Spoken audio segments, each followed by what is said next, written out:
నమస్తే, welcome to HMTV news. నేను గీతిక. ఇక డీటెయిల్స్ చూద్దాం. నగరంలోని ఐమాక్స్ థియేటర్ పక్కన ఉన్న హెచ్ఎండిఏ గ్రౌండ్స్ లో ఖైరతాబాద్ ఎమ్మెల్యే దానం నాగేందర్ ఆధ్వర్యంలో సంక్రాంతి వేడుకలు ఘనంగా నిర్వహించారు.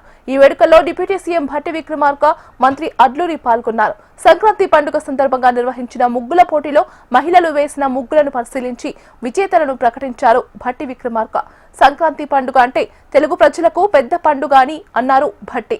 పండుగకు మహిళలందరినీ ఒక చోటుకు తీసుకొచ్చి ముగ్గుల పోటీలు నిర్వహించడం అభినందనీయమన్నారు.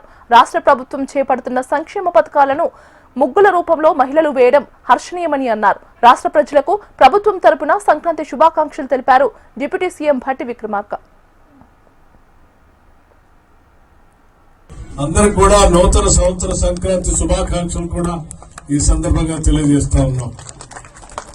మీ అందరికి కూడా రాష్ట్ర ప్రభుత్వం నుంచి అభినందనలు తెలియజేయటమే కాకుండా రాష్ట్ర ప్రభుత్వం ఈ ప్రజల కోసం చేస్తున్నటువంటి అనేక సంక్షేమ కార్యక్రమాల్ని ఈ సంక్రాంతి ముగ్గుల పోటీల సందర్భంగా నాగేందర్ గారు ఏర్పాటు చేసినటువంటి ఈ కార్యక్రమంలో పాల్గొని అందులో ఈ ప్రభుత్వం చేస్తున్నటువంటి స్కీమ్స్ అన్నింటినీ కూడా ముగ్గుల రూపేణ ప్రజలకు తెలియజెప్పే కార్యక్రమాన్ని చేసినటువంటి మీ అందరికి కూడా హృదయపూర్వకమైనటువంటి అభినందనలు తెలియజేస్తా ఉన్నాం. మహిళలు వారి ఆలోచనల్ని, వారిలో ఉన్నటువంటి విషయ పరిజ్ఞానాన్ని ముగ్గుల రూపేణ చూపించి రాష్ట్రానికి ఒక చక్కటి సందేశాన్ని కూడా ఇచ్చారు. కేవలం రాష్ట్ర ప్రభుత్వం చేస్తున్నటువంటి సంక్షేమ కార్యక్రమాలే కాకుండా కైట్ ఫెస్టివల్ పేరు మీద ఈ నగరంలో ఇక్కడ మత సామరస్యానికి కూడా ప్రతీకగా నిలిచిందని చెప్పి అందరూ కైట్ ఫెస్టివల్ ని ఈరోజు పెద్ద ఉత్సవంగా అన్ని మతాల వాళ్ళు కలిసి చేస్తున్నట్టుగా కూడా ముగ్గుల రూపేణ చేసి చూపించి ఈరోజు మహిళలు ఈ నగరానికే కాదు దేశానికి కూడా ఒక ఆదర్శంగా నిలిచారు.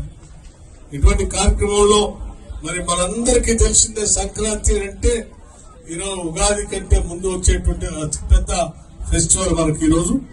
ఈ సంక్రాంతి సందర్భంగా మన తెలంగాణ రాష్ట్రంలో ఉన్నటువంటి అనేక ఆచారాల్ని, సాంప్రదాయాలను కూడా మర్చిపోకుండా రాష్ట్ర ప్రభుత్వం చేస్తున్నటువంటి కార్యక్రమాల్లో భాగంగా హైదరాబాద్ నగరంలో నాగేందర్ గారు, మేయర్ గారు, డిప్యూటీ మేయర్ గారు ఈ కార్యక్రమాలు తీసుకొని ఇంతమంది మహిళల్ని ఇక్కడికి పిలిపించి ఇక్కడ ముగ్గురు పోటీలు ఏర్పాటు చేయడం అనేది ఇది కూడా బాగా అభినందించదగినటువంటి విషయం.